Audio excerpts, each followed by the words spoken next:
அன்பார்ந்த பெரியவர்களே, தாய்மார்களே, சகோதர சகோதரிகளே, உங்கள் அனைவருக்கும் எனது முதற்கண் வணக்கத்தை சமர்ப்பிக்கிறேன். இந்த போராட்ட களங்கிறது ஒரு வரவேற்கக்கூடிய ஒண்ணு.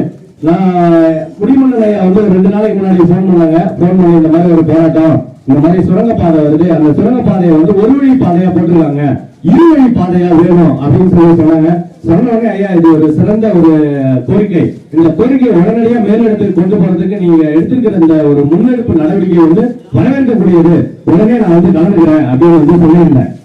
இது எப்படி அப்படின்னா, அவர் தன்னோட சொந்த பிரச்சனை இல்ல, வாக்கிய பிரச்சனை இல்ல, வரப்பு பிரச்சனை அந்த மாதிரி கிடையாது. இது பொதுமக்கள் உங்களுடைய பிரச்சனை. இங்க இருக்கிற ஒவ்வொருத்தரும் வெளியில போறீங்க, நான் பார்த்துட்டு தான் இருக்கிறேன். இது உங்களோட பிரச்சனைக்கு உங்க வீட்டுல இருக்கிற ஒவ்வொருத்தரும் நிக்கணும் இந்த போராட்ட காலத்துல. இது ஒரு கை தட்டி யோசனை வராதுங்க. லட்சக்கணக்கான மக்கள் நம்ம ஒன்று தேடி நம்ம போராட்டம் பண்ண மட்டும்தான் இன்னைக்கு எப்படின்னா நம்மளுடைய உரிமைகள் தட்டினால் திறக்கப்படும், கேட்டால் தான் கொடுக்கப்படும், அந்த மாதிரி இருக்குது. அந்த காலகட்டத்துல நம்மளுடைய உரிமைக்காகவும் வாழ்வாதாரத்துக்காகவும் வாழ்வியல் உரிமைக்காகவும் நம்ம போராட வேண்டி இருக்கிறது. அதை பொதுமக்கள் தெளிவா புரிஞ்சுக்கணும். நீங்க ஏதோ எங்கேயோ ஏதோ போராட்டம் பண்றாங்க, ஏதோ ஒரு பேனர் கட்டுறாங்க, நமக்கு என்ன அப்படின்னு போக கூடாது.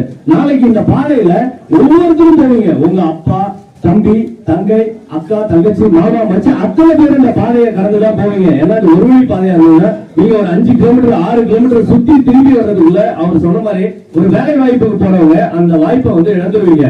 சோ அந்த மாதிரியான ஒரு சூழல் இருக்கும்போது நீங்க எல்லாம் ஒண்ணுக்கு 2 அடுத்த கட்ட போராட்டம் பிரம்மாண்டமான அளவுல நடக்கிறதுக்கு நீங்க எல்லாம் இது பண்ணணும், சப்போர்ட் பண்ணணும். யாரும் இதுல நமக்கு ஏன் அப்படின்னு இல்லாம எல்லா மக்களும் ஒண்ணு சேர்ந்து வரும்போதுதான் ஒரு போராட்டம் மிகப்பெரிய எழுச்சியாகவும் புரட்சியாகவும் உருவெடுக்கும். ஏன்னா இப்ப ஐயா அவர்கள், முடிமன்னல் ஐயா அவர்கள் பாத்தீங்கன்னா இப்போ ரிட்டையர்டு ஒரு சப் இன்ஸ்பெக்டர், அவர் ஓய்வு பெற்ற பிறகும் கூட இந்த மக்களுக்காகவும் இந்த மண்ணுக்காகவும் தன்னால் முடிந்த எதையாவது ஒன்றை செய்ய வேண்டும் என்று ஒவ்வொரு மாவட்டத்திலும் ஒவ்வொரு இளைஞனும் ஒவ்வொருத்தரும் உருவாகும் போதுதான் இந்த மாற்றமும் எழுச்சியும் உருவாகும். இதை மக்கள் தெளிவா புரிஞ்சுக்கணும். நீங்க என்னைக்கு உங்களோட உரிமையை தட்டி கேட்கிறீங்களோ அப்பதான் இங்க இருக்கிற பிரஸ் இதை வீடியோ எடுப்பாங்க, அதை மேலிடத்துக்கு முதலமைச்சர் சிஎம் செல்லுக்கு அனுப்புவாங்க, அதுக்கு மேல சென்ட்ரல் மினிஸ்டருக்கு அனுப்புவாங்க. இங்க இருக்கிற அதாவது சட்டமன்ற உறுப்பினரும் பாராளுமன்ற உறுப்பினரும் பாராளுமன்றத்துல போய் பேசுவாங்க. ரீசெண்டா ஒரு வந்தே பாரத் ரயில் விருதாச்சலத்துல ஜங்ஷன் வேணும், ஒரு ஸ்டேஷன் ஸ்டாப் பண்ணணும். அதுக்கப்புறம் சவுத்ல மதுரைக்கு அந்தாண்ட ஒரு 5 ஸ்டேஷன் இருக்கு, இந்த பக்கத்துல மொத்தம் 2 ஸ்டேஷன் தான் இருக்குன்னு கேட்டாங்க.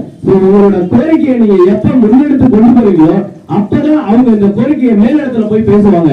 நம்ம கேட்காத வரைக்கும் எதுவுமே இங்க கிடைக்காது. அதனால ஒட்டுமொத்த மக்களும் இந்த போராட்டத்துல கலந்துவிட்ட அனைத்து நல்ல உறவுகளுக்கும் என்னுடைய மனமார்ந்த நன்றியையும் வாழ்த்துக்களையும் தெரிவித்துக் கொள்கிறேன்.